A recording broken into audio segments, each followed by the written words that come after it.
Who better to tell the story of the fall of Sun Wukong than Sun Wukong himself?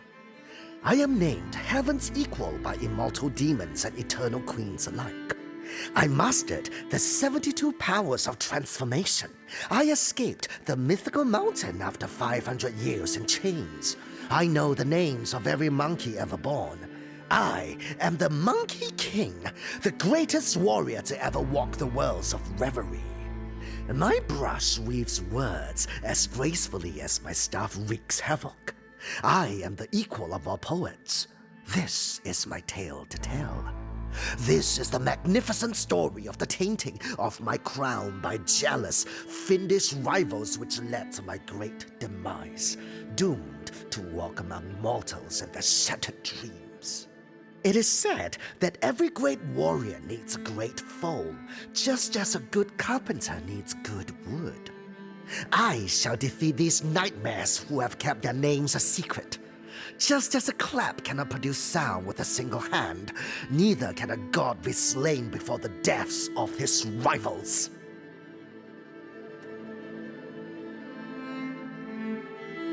The dead go, the living stay.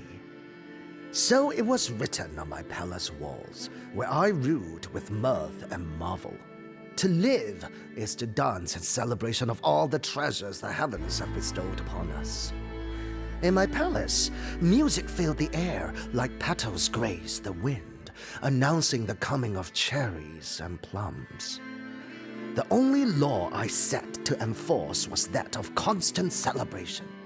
Sorcerers received open invitations, so long as they could dance or sing or amuse us with some trick worthy of my palace. In my zealous generosity, I have forgotten the teaching of my master. You cannot live near cinnabar without becoming red, nor ink without becoming black. Would I have remembered this, I would not have opened my doors to a sorceress dressed in black and her 1,000 shadow dancers. The promise of seeing 1,000 shadows dance seemed worthy of my halls, which were so brightly lit that all normal shadows had been chased away by the exuberant lights. The only payment the sorceress asked for was the right to kiss my crown. And so out they poured from her chest to greet my guests. So much blackness from a box was thrilling until the shades ripped through my entourage and put an end to our festivities.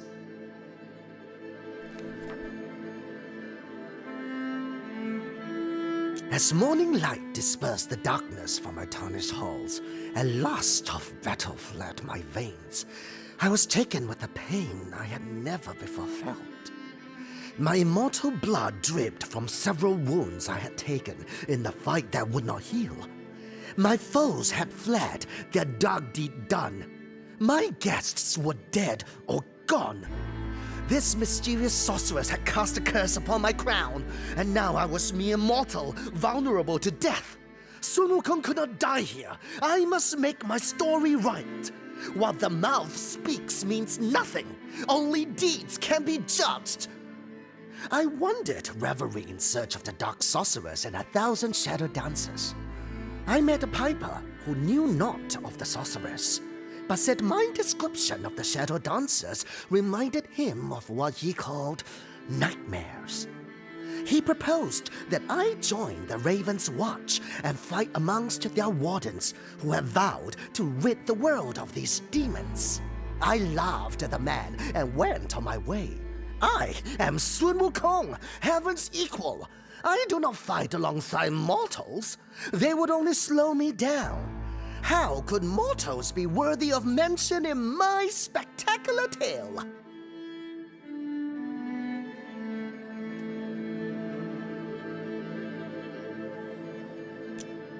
Days went by, and I could find no trace of the sorceress who had cursed my crown.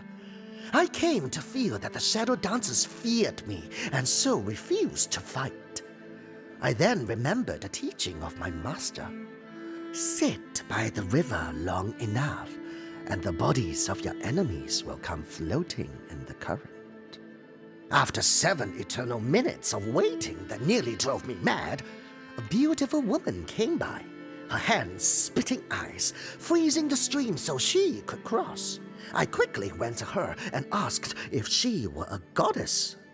She replied in haste, "I am a queen. I have not time for conversation. I am chasing a nightmare." I jumped to follow her despite her forebodings, and for a moment I thought she might turn me to ice. "I am Sun Wukong, heaven's equal and the king of all monkeys. I am on a quest to defeat 1,000 shadow dancers of an evil dark sorceress. She has cursed me and made me mortal." The queen stared at me with a glare that could have frozen an ocean before saying words that put a fire into my heart. "You can join me, so long as you can keep up."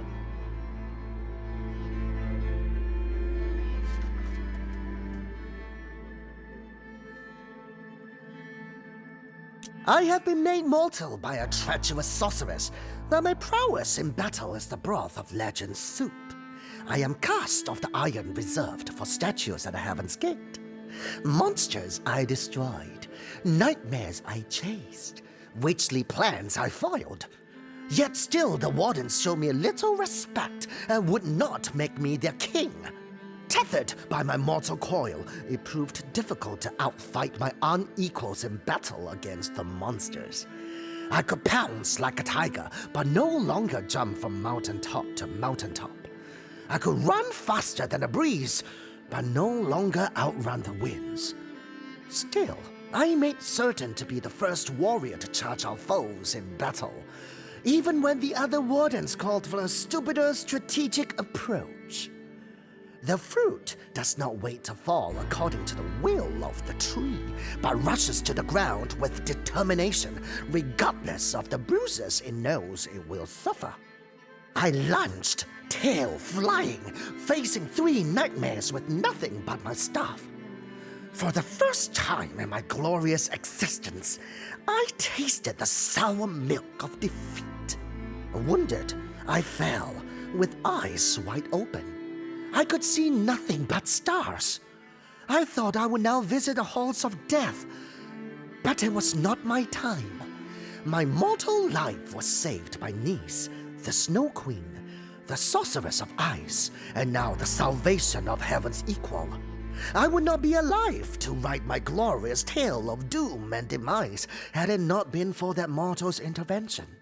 My shame was godly, the redness of my face brighter than the sun.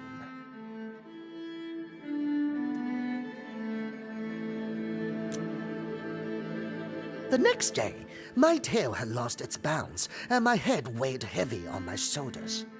The skies cried drops of heavy tears, for when a god knows shame, the heavens weep.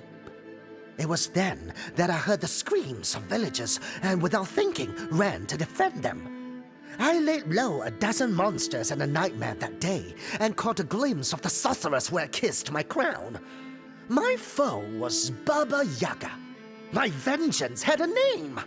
After that battle, much to my surprise, the wardens of the watch began to treat me with measured dignity. The piper boy played a song for me.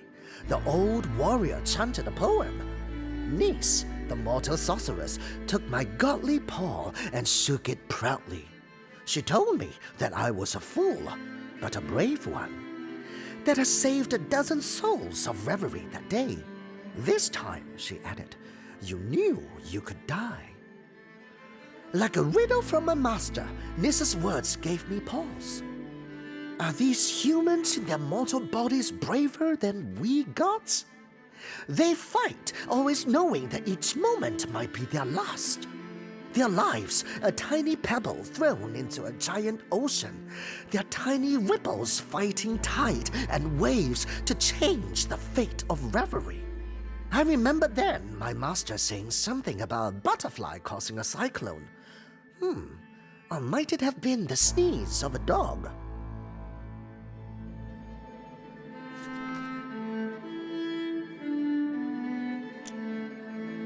I found Baba Yaga and had her life at my mercy.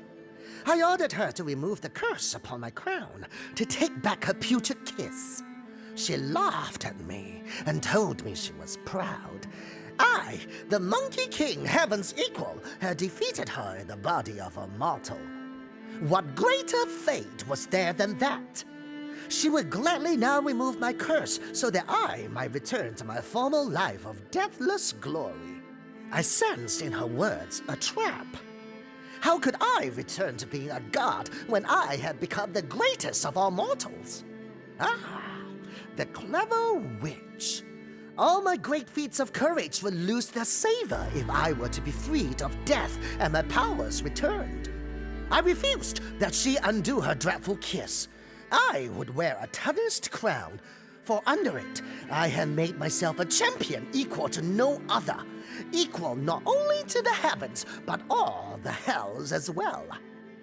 I was now the greatest hero of revelry, a god made mortal, a warrior worthy of all titles. I, Sir Wukong, the Monkey King, heaven's equal, and worthy to be king of Ravenswatch. All that was left was to convince my fellow wardens.